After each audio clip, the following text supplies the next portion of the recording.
They say evil arrives with a thunderclap, but that isn't true. It begins as a whisper.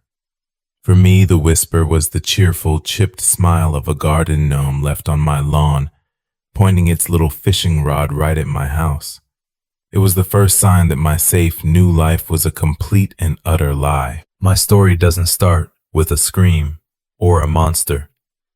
It starts with something small, something you'd dismiss in a heartbeat. This happened last fall, about a year after the accident that made me leave the city. I moved to Havenwood for the quiet, for the feeling of safety that comes with identical houses and trim lawns. The neighborhood had that sterile suburban vibe, lots of beige vinyl siding, wind chimes, and mailboxes with family names stenciled on them. It was supposed to be a place where nothing ever happened, and for a while, it was. I was working from home as a graphic designer, which mostly meant staring at a screen, drinking too much coffee, and trying to forget the sound of screeching tires and shattering glass. My routine was my fortress. Wake up, coffee, work, walk my dog Buster, dinner, sleep. The predictability was a balm on my frayed nerves. On this particular Tuesday, everything was normal until it wasn't. I was taking out the trash, same as every Tuesday evening. The can was at the curb, and as I turned to walk back up the driveway to my front door, I saw it. A single garden gnome. One of those cheap, brightly painted ones you can buy at any hardware store, sitting perfectly upright on my front lawn. I don't own a garden gnome. I hate them. This one had a cheerful, chipped smile and was pointing a tiny fishing rod toward my house, specifically toward my living room window. My first thought was that it was a prank. Some kids from the local high school, probably. I chuckled to myself, walking over to it. I picked it up. It felt surprisingly heavy, solid ceramic, and tossed it into the recycling bin with a loud clatter. I told myself not to be paranoid. It was a dumb lawn ornament. But as I closed and locked the front door, the image of it stuck with me. The way it was placed, so deliberately, not just dropped, but positioned. The way it was pointing. It felt less like a prank and more like a marker. I spent the rest of the night checking my locks, peering through the blinds every time I heard a car pass. I tried to rationalize it. Maybe it fell off a neighbor's truck. Maybe it was a weird gift from a neighbor I hadn't met yet, though that seemed unlikely. You might be wondering why I was taking it so seriously. I honestly think it was because my sense of security was already so fragile. The accident hadn't just left me with a limp.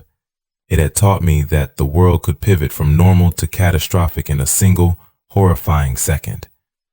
That little gnome felt like the world starting to pivot again.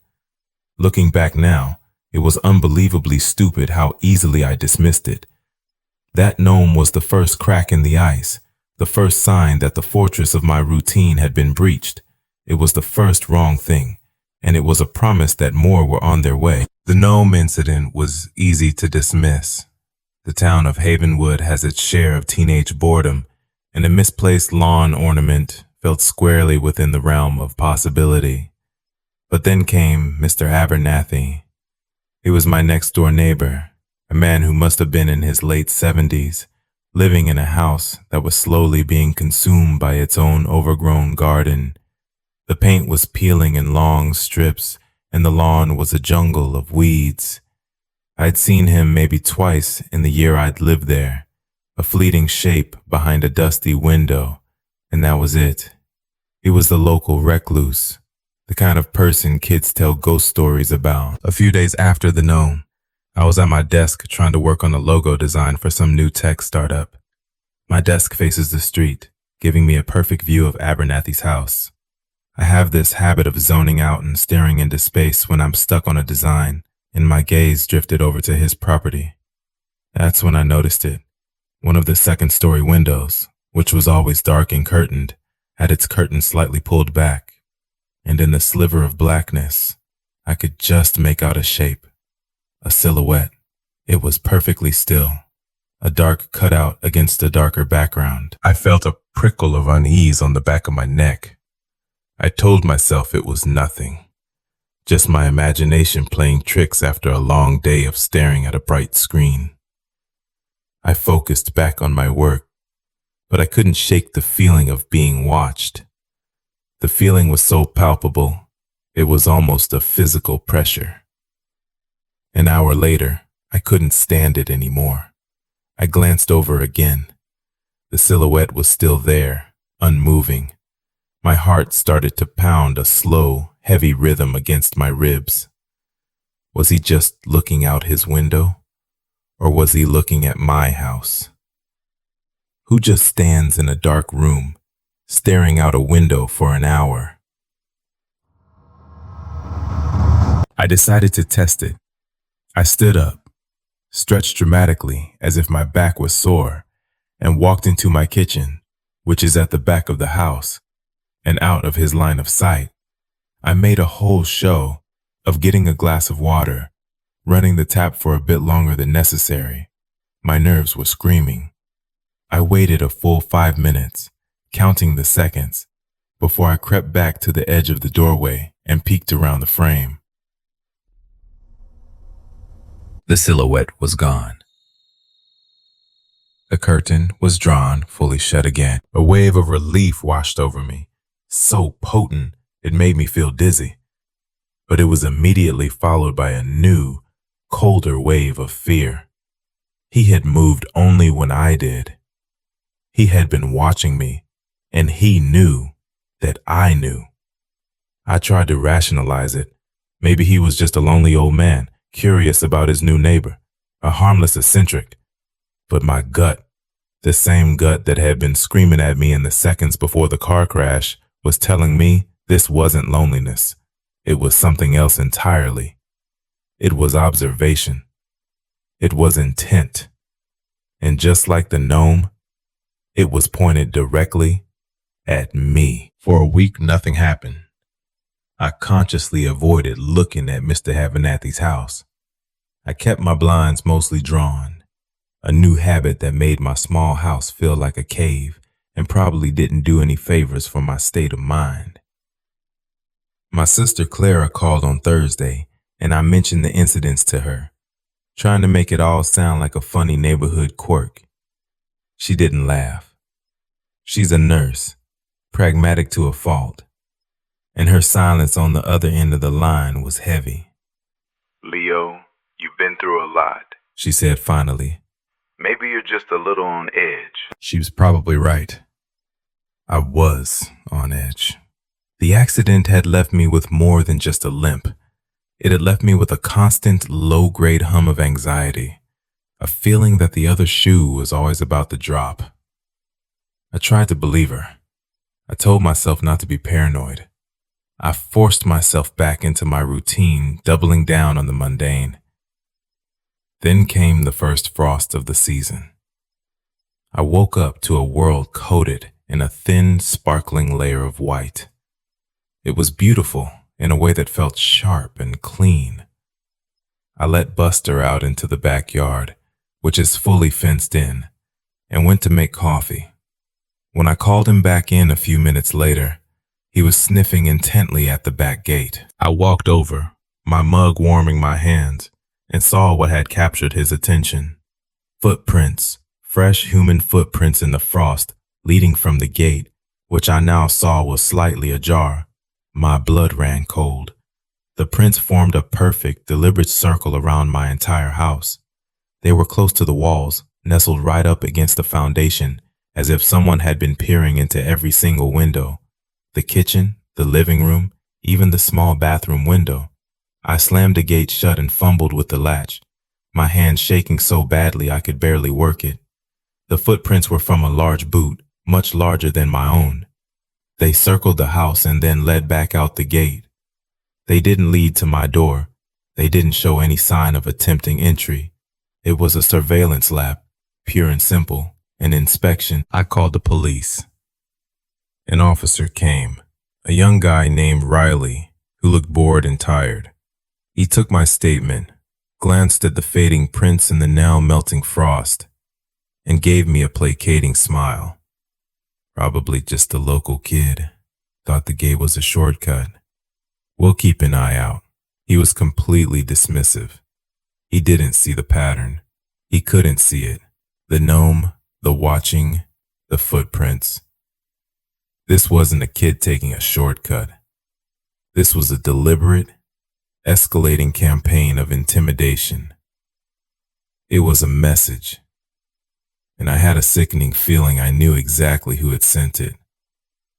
The quiet man in the decaying house next door had just told me, without a single word, that my fences and my locks meant nothing to him. The police were less than helpful.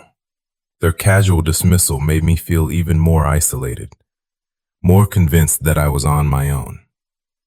I installed a new heavy-duty deadbolt on the back gate and a cheap set of motion sensor lights I bought from Home Depot. For a few nights, the backyard would periodically flood with blinding white light, triggered by a raccoon or a neighbor's cat, each time sending a jolt of pure adrenaline through me that left me wide-eyed and staring at the ceiling for an hour. I was living on a knife's edge. I started having trouble sleeping, and the exhaustion began to fray my nerves. My work suffered. I missed a deadline for the first time in my career. Clara's voice of concern over the phone started to sound more and more like an accusation. "Are you remembering to take your medication, Leo?" she'd ask, her tone gentle but firm. I was, but the pills didn't seem to be touching the deep, cold dread that had taken root in my chest. One night I was in the living room, trying to distract myself by watching some generic action movie on Netflix. The volume was low. Buster was asleep at my feet, occasionally twitching in a dream.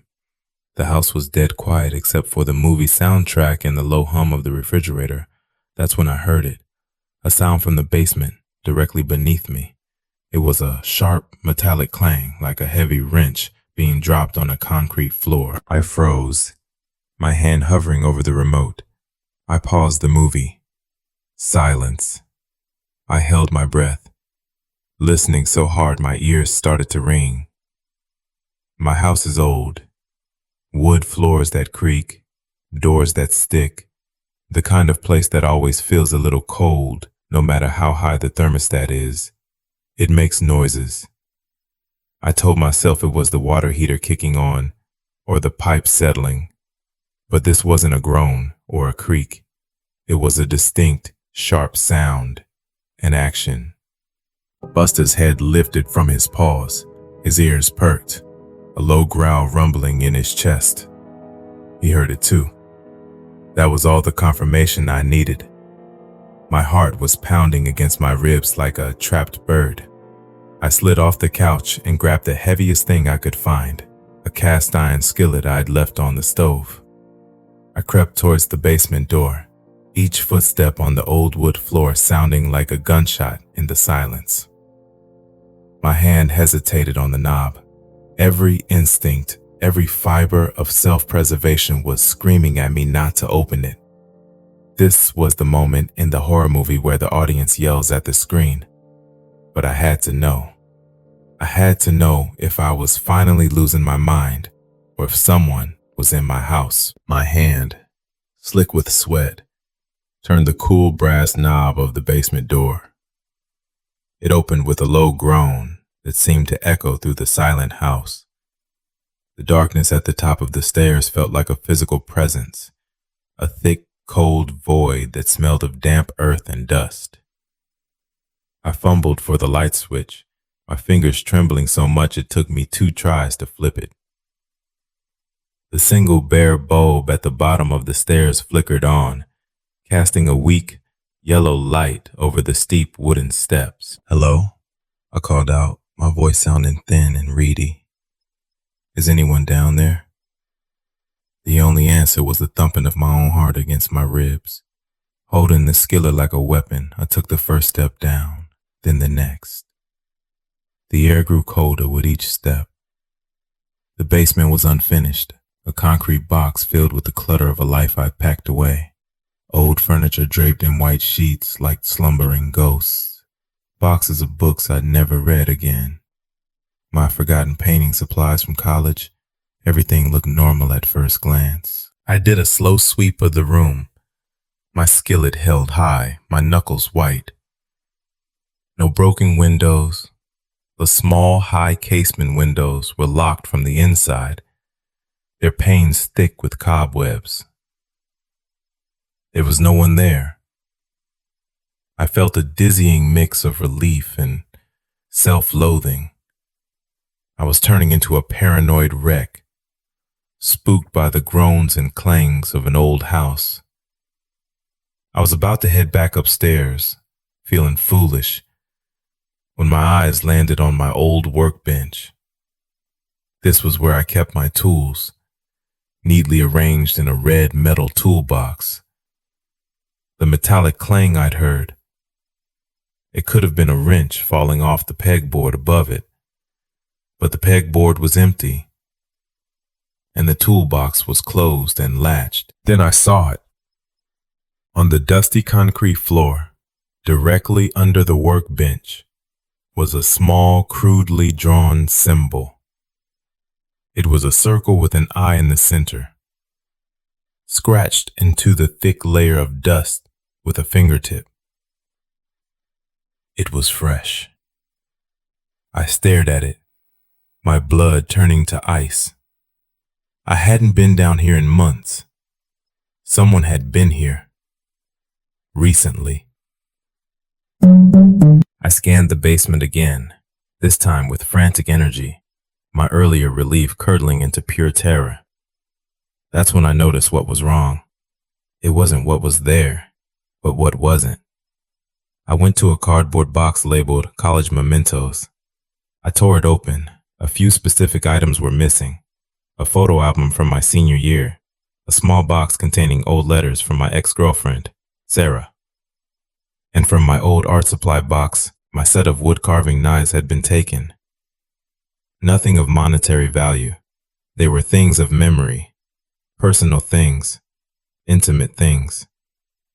Someone hadn't just been in my basement. They had gone through my past, and they had taken a weapon. I didn't sleep that night. I sat in a chair in my living room, the cold, heavy skillet on my lap, watching the gray light of dawn slowly creep into the room. The symbol in the basement, the missing personal items, it was undeniable proof. This wasn't random. It was targeted. It was Mr. Abernathy. Who else could it be?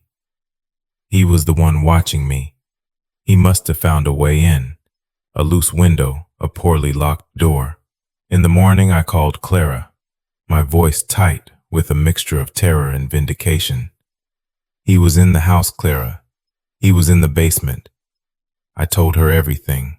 The symbol, the missing photo album, the knives. There was a long silence on the other end of the line.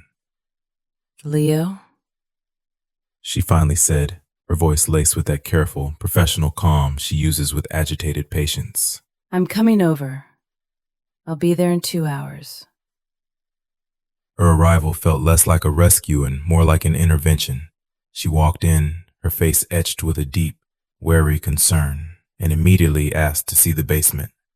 I led her down the stairs, my heart pounding, ready to show her the proof, to finally have someone believe me. We got to the bottom step and I pointed to the spot on the floor. See? Right there. I said. Claire knelt down, her brow furrowed. The floor was smooth, covered in an even layer of dust. There was no symbol. Leo, where? She asked, her voice gentle. I stared, my jaw slack. It was gone. The dust was completely undisturbed. No, I stammered, my voice sounding distant to my own ears. It was right here, a circle with an eye. I frantically went to the boxes, and the photo album. It was in this one. I tore the box open. The familiar faded blue photo album was sitting right on top.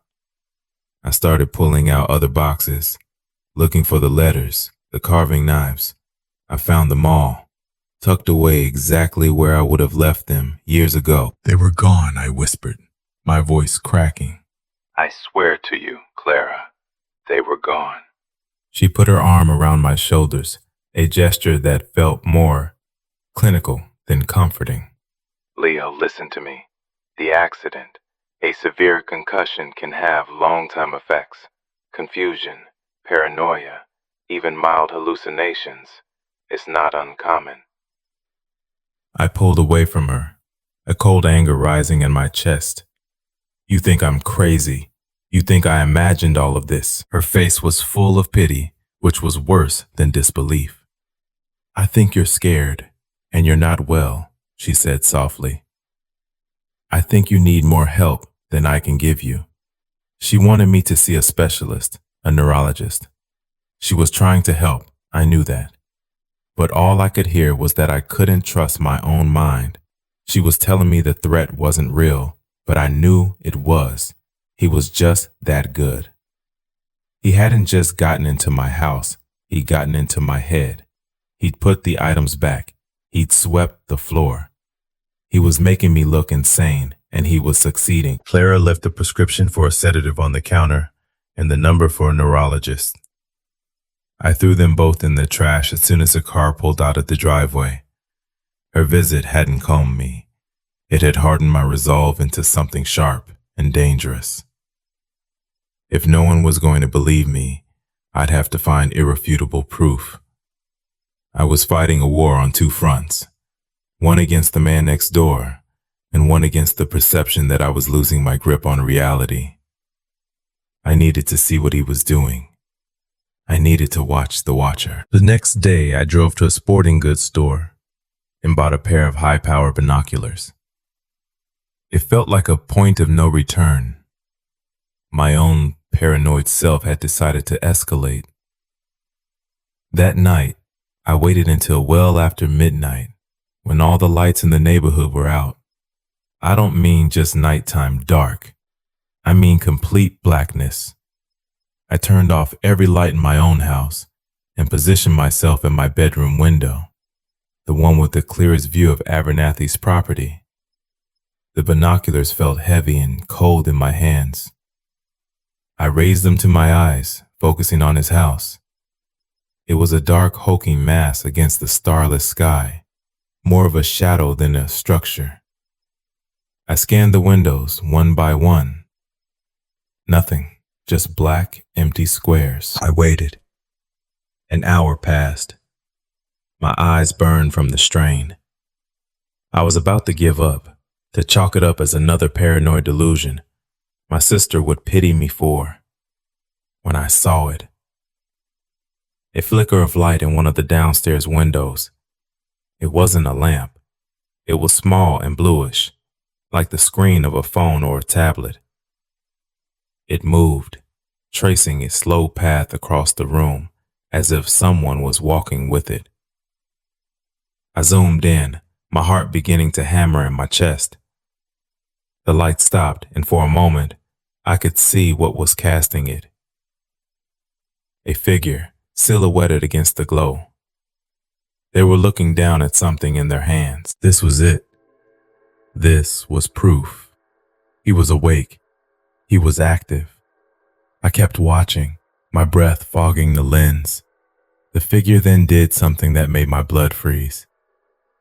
He lifted his head from the screen and looked directly toward my window. Then he raised his other hand. In it, he was holding something that glinted in the faint blue light from his screen, a pair of his own binoculars. He was looking right back at me. We were two men in two dark houses, separated by 100 feet of manicured lawn, staring at each other through layers of magnified glass. A cold, terrifying understanding washed over me. This wasn't just him reacting to me. This wasn't a lonely old man. This was a game, and he had been waiting for me to make my move. He knew I would. The binocular incident broke something in me. The game was real. He wasn't just watching. He was engaging, anticipating my moves. My fear began to curdle into a strange, obsessive focus. I had to know who he was. Not just the neighborhood recluse, but the man himself. I started digging. I spent hours online, falling down rabbit holes of public records, property deeds, and old news archives from the Havenwood local paper, which had digitized its entire history. It felt like I was building a case file, a profile of my enemy. The house, I learned, had belonged to the Abernathy family for 3 generations. The current owner was Arthur Abernathy. I found a single photo of him, a grainy black and white image from a university newsletter dated 1972. He was a young man with dark, intense eyes and a serious, unsmiling expression. The newsletter mentioned he was a brilliant student of psychology at a prestigious East Coast university with a focus on perceptual anomalies and behavioral conditioning. The phrase sent a shiver down my spine. This wasn't some random old man. He was an expert in the very thing that was happening to me. I found articles he had written for obscure academic journals in the late 70s. The titles were chilling. Induced Paranoia as a Tool for Environmental Control. Sensory Deprivation and Reality Erosion. Exploiting Pre-Existing Trauma in Observational Studies. It was a blueprint for psychological torture, written in dry academic language that made it all the more horrifying. It was his playbook, and I was living in it. Then the trail went cold. After 1981, it was like he vanished from the academic world. No more papers, no more university affiliations, just property tax records for the house in Havenwood. He had retreated from the world to, what? Practice his theories on his neighbors? The final piece of the puzzle fell into place when I found a small buried news brief from 1983. It was barely a paragraph long. It mentioned a local man, Arthur Abernathy, had been questioned by police in relation to the, quote, unexplained disappearance of his young research assistant. The case went cold. No charges were ever filed. No body ever found. I printed everything out, my hands shaking. The papers were spread across my dining room table, a testament to his malevolent history. Clara thought I was having hallucinations. The police thought I was overreacting. But here it was, in black and white. My stalker wasn't just a creep. He was a retired psychological puppeteer with a very dark past. And for whatever reason, I was his new experiment. Armed with my Abernathy file, I felt a surge of validation. I wasn't crazy. I was a victim. My next move had to be decisive. I couldn't go to the police with a stack of academic papers from the 70s and a grainy news clipping. They'd laugh me out of the station and probably send my sister a concerned phone call. I needed something current, something undeniable. I needed to get inside his house. It was an insane idea, born of sleepless nights and constant, grinding fear, but it felt like the only logical next step. I spent 2 days watching his house, learning his limited routine, grocery delivery once a week, the mail carrier who always left the mail on the porch without knocking. That was it. He never came out. The house was a fortress. I decided the only way in was to create a pretext, a reason to get to his front door. My plan was simple and, in hindsight, unbelievably stupid. I baked a loaf of banana bread. I put it on a plate, covered it with aluminum foil, and marched across my lawn to his front door. A welcome to the neighborhood offering, a year too late. My heart hammered against my ribs as I climbed his creaking porch steps. The whole place was in a state of advanced decay. Paint peeling, wood rotting underfoot. I knocked on the heavy wooden door. The sound was flat, absorbed by the wood, leaving only silence. I waited, my breath held tight in my chest. I was about to knock again when I heard it, the sound of multiple locks being unbolted, one after another, a slow, methodical process. Finally, the door opened a few inches, stopped by a heavy brass chain.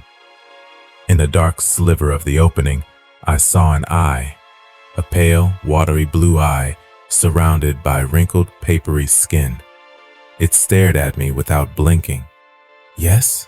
A voice rasped, dry as autumn leaves. Hi, I stammered, holding up the plate like a shield. I'm Leo, your neighbor. I baked some banana bread and had extra. Thought you might like some. The eye blinked slowly. It looked from my face down to the plate, then back up. The silence stretched on for an eternity. My arm started to ache from holding the plate. Then the voice spoke again, and the words were not what I expected. The back door is open, he rasped. Come around. Before I could respond, the door clicked shut. The locks began to turn again, securing him back inside his fortress. I stood there, stunned. It was an invitation, a trap. He was inviting me into the lion's den. Everything in my body screamed at me to run, to drop the stupid banana bread and flee back to the relative safety of my own home. But a darker, more obsessive part of me, the part that needed proof, was already walking down the porch steps and heading around the side of the house, towards the back door. The back of Abernathy's house was even more decrepit than the front. The back door, as promised, was slightly ajar. Pushing it open, I stepped into a darkness that smelled of dust, old paper, and something faintly medicinal and antiseptic. The door swung shut behind me with a soft click, and I was plunged into near total blackness. My eyes slowly adjusted, and I could make out shapes in the gloom. I was in a kitchen, but it was unlike any I had ever seen. The countertops were bare, scrubbed clean. There were no appliances, no utensils, no signs of food. It was sterile, unused. Mr. Abernathy, I called out, my voice swallowed by the oppressive silence. No answer. I moved deeper into the house, my hand trailing along the wall. The layout was a mirror of my own home, a strange distorted reflection that immediately set me on edge. I entered what should have been the living room. Here, there was a single wooden chair placed in the center of the room, facing a wall. And the wall, it was covered from floor to ceiling with photographs. My breath caught in my throat. They were photos of my house, hundreds of them, taken from his window. Photos of me working at my desk, me getting the mail, me taking out the trash on the night I found the gnome. There were even night vision shots of me sleeping in my bed, my face slack and vulnerable. I felt a wave of nausea and violation so intense my knees buckled. I stumbled back, my eyes darting around the room. And that's when I saw the other walls. They were covered in mirrors. Not regular mirrors, but curved, distorted funhouse mirrors that warped and twisted the room. I saw my own reflection warped into a dozen grotesque shapes, a monstrous, terrified version of myself, multiplied into infinity. In the reflection of one of the mirrors, I saw something else. A flicker of movement from the hallway behind me. I spun around. Standing there, at the far end of the hall, was the silhouette of a man. It was him, Abernathy. He was just standing there, perfectly still, watching me. He didn't speak. He didn't move. He just stood there, a dark shape in his house of mirrors, as I finally came face to face with my tormentor. "What do you want?" I screamed, my voice echoing crazily in the mirrored room. The figure of Abernathy didn't answer. He just stood there, a silent sentinel. My fear gave way to a hot, desperate rage. I lunged forward, intending to tackle him, to make him answer for the psychological torment. But as I ran down the hallway towards him, something was wrong. He didn't brace for impact. He didn't move at all.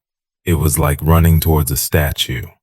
I was inches away when I realized the truth. It wasn't him. It was a mannequin, dressed in old, musty clothes. I stopped, my chest heaving, confused out of my mind, What kind of sick game was this? I turned back to the mirrored living room, scanning the walls of photos, my mind racing.